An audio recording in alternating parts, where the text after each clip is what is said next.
বলা তোর কি চান্দা দিব ও যদি বলতো এটা বিএনপির লোক তো কিন্তু আমার গাড়িটা দিত না এই কারণে কইছে তোর দেখে স্যার এই আনিয়া হেরে মারছে হেগল জানটা আসলে দুইবার তিনবার খিস মারছে আর এই হেয়ে পারি শেষ টাঙ্গারি ব্যবসা করে কইছে গাড়ি চান্দা দে বলা তোর কি চান্দা দিব ও যদি বলতো এটা বিএনপির লোক তো কিন্তু আমার গাড়িটা দিত না এই কারণে কইছে তোর দেখে স্যার আচ্ছা দেখে স্যার স্যারের আইনে এখানে মারলো বুধবার দিন বুঝছেন আমরা তো ভিডিও দেখছি আপনার সামনে ছিল আপনি দেখছেন না আমরা এই ভিডিও দেখছি আমার মাইয়া আমার দেখাইছে মোবাইলে এই যে মারামারি এই যে এটা কি মানে এটা কি ভালো হচ্ছে কিছু না এটা খারাপ হয়েছে এটা মনে করেন আমি এখন কইতাছি কি যে বিএনপিরও দরকার নাই আমলিরও দরকার নাই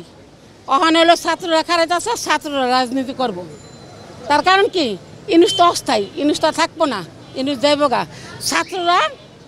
রাজনীতি চালাইব আল্লাহ দেখেন কয়টা যা মানুষ মরে আর কয়টা বাঁচে এটা একবার আপনার দেখেন সুযোগ দেন এই যে আসলে এটা সরাই হয়েছে সব সরাই গেলাইছে শখের লাগে যখন ওই একটা দন্ত আসলে দন্ত যখন আসলে আর ওই শখে আয় নাই কতদিন ধরে আইনি হাট দোকানে আসে নাই না হলে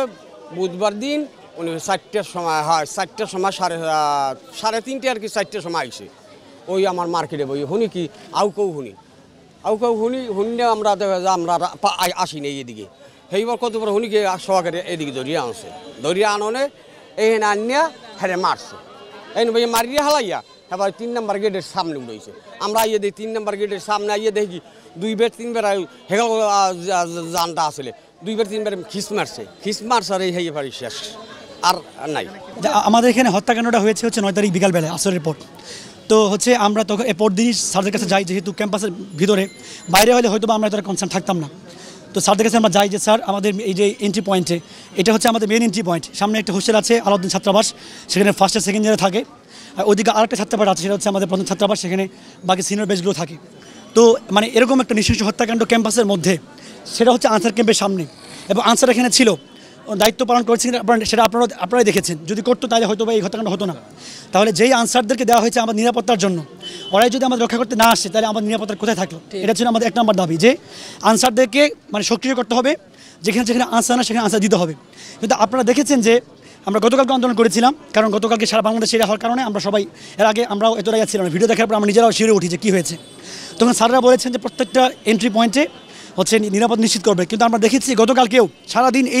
এখানে এটা তো ক্রাইম সিন ছিল একটা সারাদিন বহিরাগতরা দিয়েছে তো এটা তো হাসপাতাল একটা সিকিউর প্লেস সেখানে যদি হচ্ছে এইভাবে বহিরাগত 24 ঘন্টা চলতেই থাকে এবং আপনারা এটাও জানবেন যে হচ্ছে ওই দিন রাত্রেবেলাও এই ঘটনা ঘটার পরেও বহিরাগতরা এসে ক্যাম্পাসে এসেছে গিটার দিয়ে গান টান গিয়েছে অনেকে এখানে মাদক সেবন করে সবাই দেখেছি আমরা চাই আমাদের ক্যাম্পাসটা যেন সিকিউর থাকুক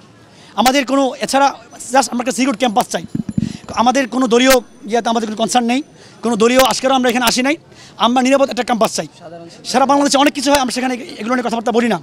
যখন দেখি যে আমাদের ক্যাম্পাসের মধ্যে আনসারদের থাকা অবস্থাতেই যদি এরকম হয় আরও আপনারা জেনে থাকবেন যে এটা আসলে একদিনের ব্যাপার না মাঝে মাঝে এরকম হয় রোগী আত্মীয়স্বজনরা এসে হাসপাতাল ভাঙচুর করে ডাক্তারদের উপর চড়াও হয় তখন আনসাররা দাঁড়িয়ে থাকে নির্বিকার হয় তখন আমরাই ছাত্ররা এসে প্রোটেক্ট করি